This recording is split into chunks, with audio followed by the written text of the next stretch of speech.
arkanul khutbatain khamsah, rukun-rukun khutbah itu 5.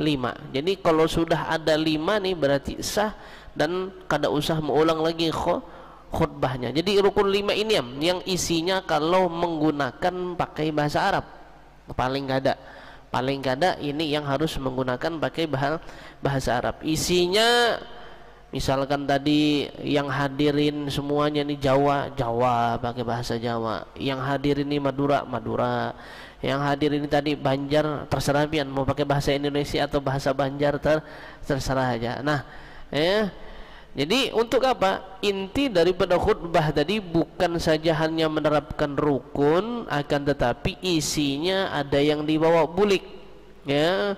Isinya ada yang dibawa pulang sehingga bisa dibuat kita sanggup di dalam kita keseharian kita. Jadi rukun khutbah ini cuma 5 aja.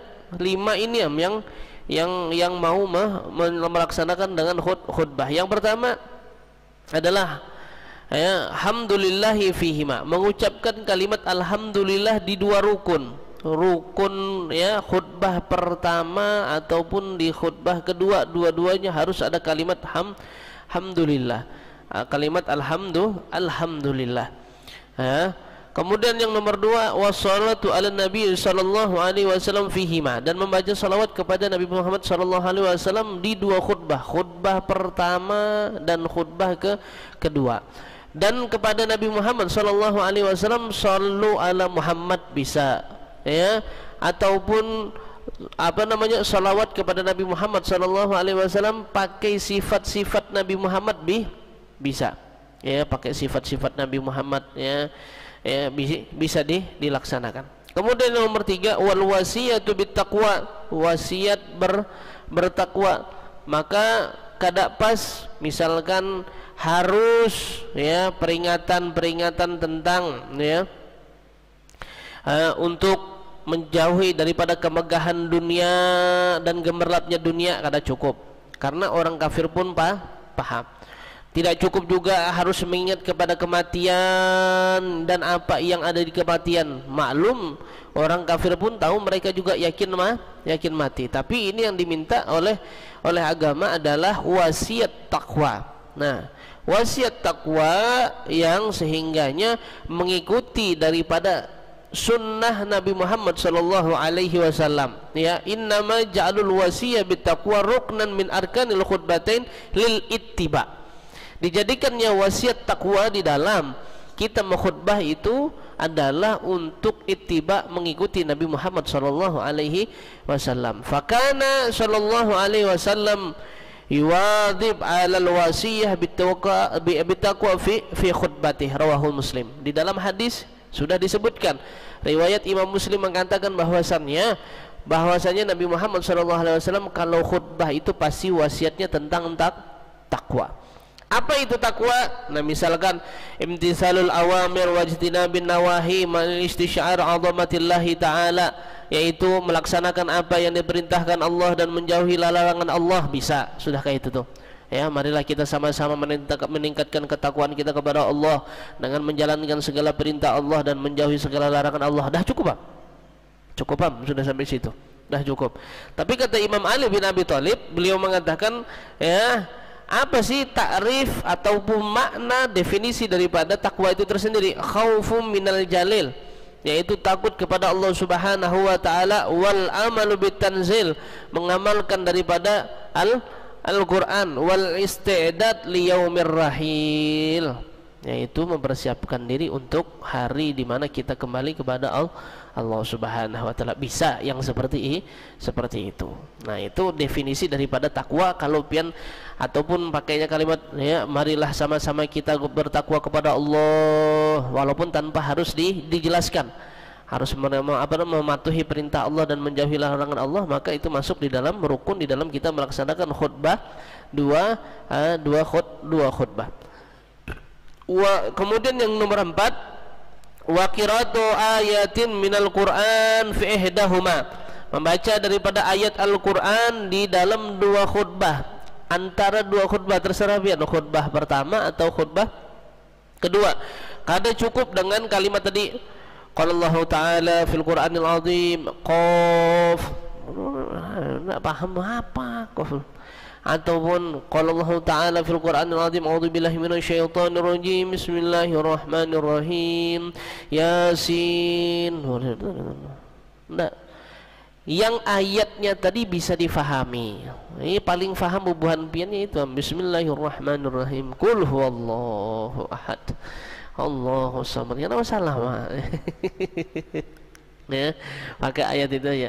Kemudian yang terakhir adalah rukun yang kelima adalah wad-du'a lil mu'minin wal mu'minat fil akhirah, yaitu doa kepada mukminin mukminat di akhir daripada khutbah. Dan di sini juga diperbolehkan untuk mendoakan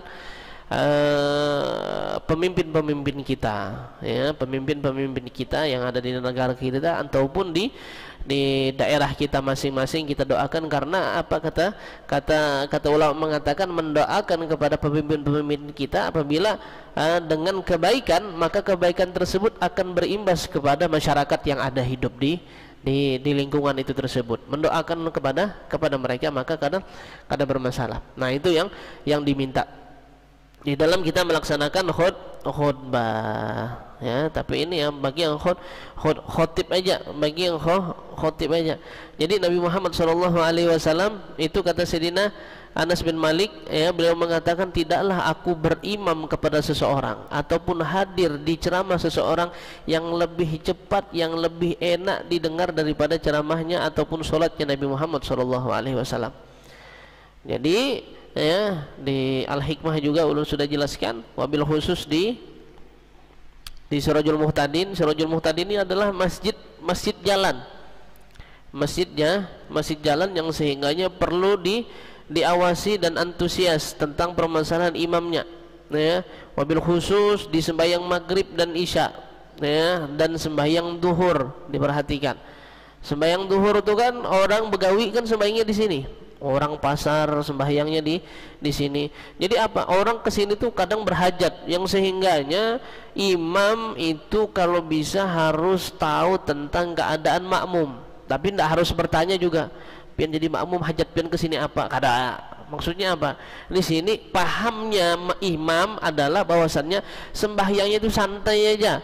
Paham kan? Tidak terlalu cepat, tidak terlalu juga lawas. Apalagi kalau sudah pas tahu si dinam imamnya lawasam, orang terlewat aja kadang. Mungkin bekamih mah di Sirajul ini dah mulikam yang seharusnya tadi hendak melaksanakan sembahyang zuhur kada jadi, ya. Jadi dilihat, ya, walaupun pian tadi klasternya ulun nih Habib hafal Quran, ya bukan di sini wadahnya, ya.